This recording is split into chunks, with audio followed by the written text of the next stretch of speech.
Hi everybody. Today I wanted to talk about what is the white light? What is the near-death experience? What does that really entail? You hear so many people that have been experiencing the white light, and then you get other people that challenge it by scientific revelations to the third eye, to the chemicals of the brain when you're under anesthesia. There is so much, but what they have started to really understand a little bit more is there is something bigger than scientific, okay? You know, I've had the white light experience not once, but twice to me, 2 different times of my life. The first time I was pregnant with my daughter, and it was a very difficult pregnancy. And I had had a heart attack when I was 4 months pregnant. So I'm in the hospital, and I just don't remember anything past passing out, okay? I was so sick, and I was like barely 90 pounds. And I honestly didn't think that I was, let alone going to carry the baby full term or live myself. I was just that bad. Constantly dehydrating. I just had a horrible, horrendous pregnancy.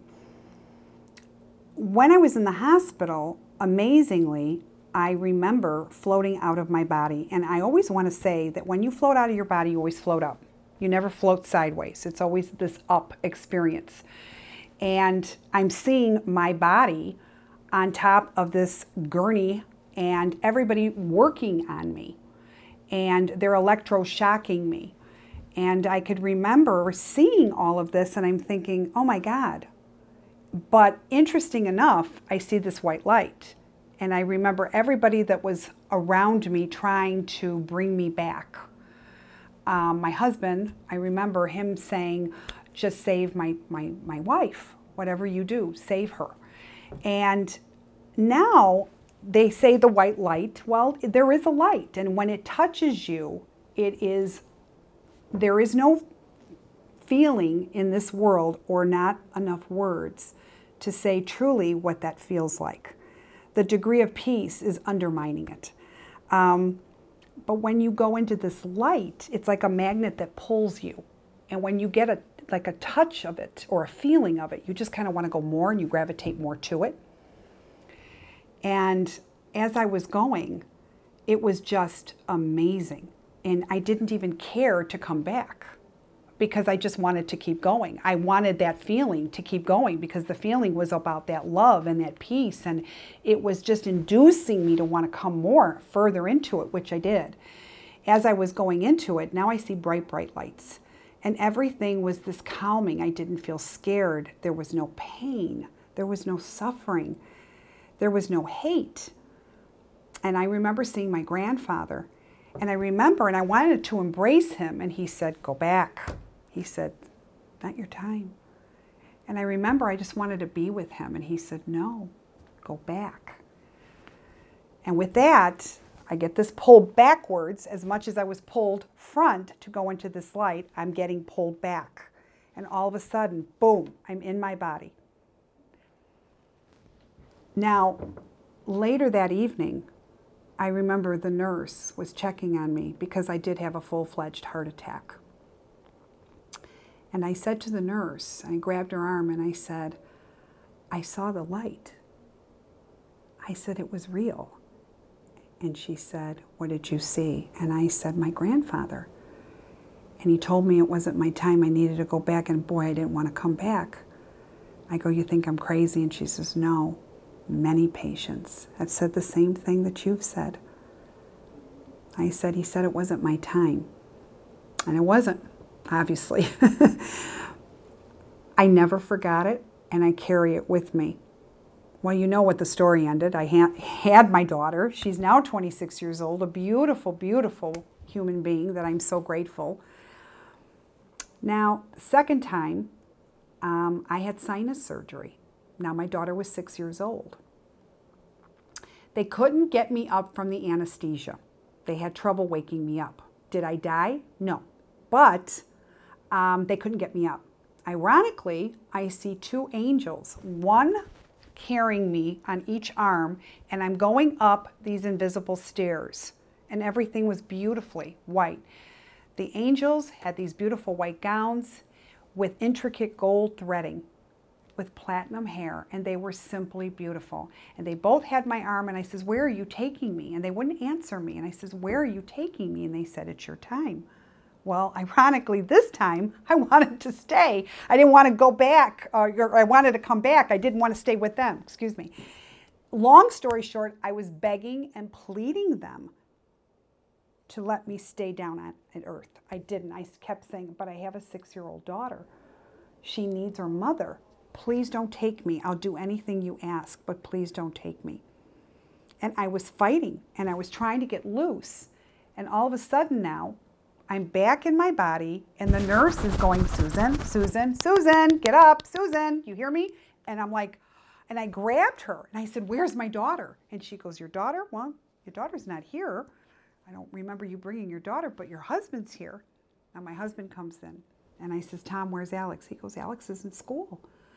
I said, I had a dream that they were taking me and they didn't want me to come back down here, and I fought to stay. Well, let me tell you, after when I got home, and when you have sinus surgery, you're packed and you feel like you've been punched in the face 1,000 times. All I could remember was that feeling. And I thought to myself, why was I spared twice? That night, I had a dream. The Blessed Mother came to me.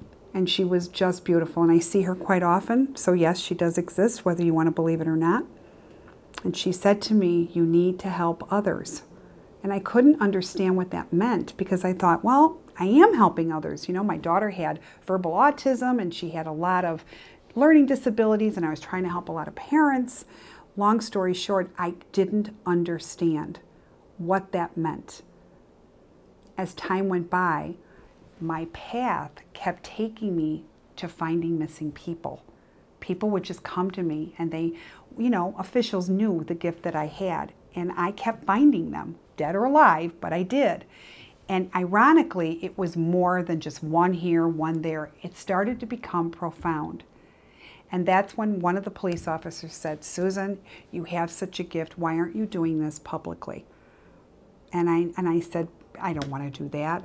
This is good for me. And he said, Susan, honestly, it's pretty selfish of you that you don't want to do this. I was taken back by that. And I thought, how can he say that? I'm at their beck and call, whatever they want, and I'm there. And I remember saying this to my husband, and my husband said, he's right. You could be doing a lot more if you want to.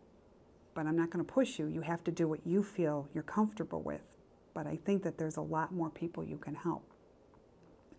I thought about it for days.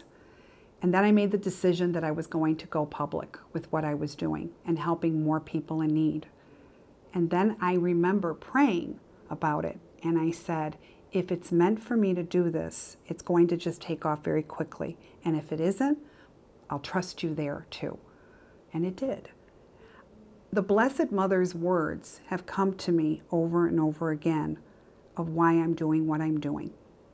And it's all for the good, to help people in need and for everybody.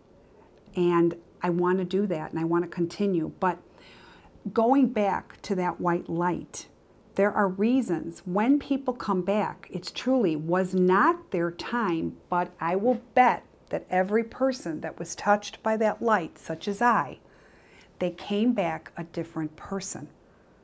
Things are not important. Materialism to me is not important. I don't need the diamond ring. And if you notice, I never really wear jewelry, costume jewelry. That's it. I really don't care. If you have a beautiful ring, God bless, but I really could care less. I don't care about the fancy labels and the fancy clothes. I really don't. All I really care about is really talking to people and getting the word out and helping them become their best person spiritually, or to help make sense to what this is really about. So there is a higher power, but the reason for the white light is to maybe bring each of us our highest. Sometimes we get lost. And I know I was lost. I was becoming very robotic, and it did work for me, because that was a gift, not just once, but twice for me. It put so much in perspective for all the right reasons. So there is a higher power out there. People are touched by the white, magnificent light. How they want to describe it, it's their own story to describe. How lucky that they are. but miracles do happen. And I will challenge that with any medical scientist every day. I can do that because there is a higher power. Try to open yourself up to that, and you will see how much more will come your way in such an enlightening way. Okay? Until next time, I always wish you the best. Love and light to all of you. Take care. Bye-bye.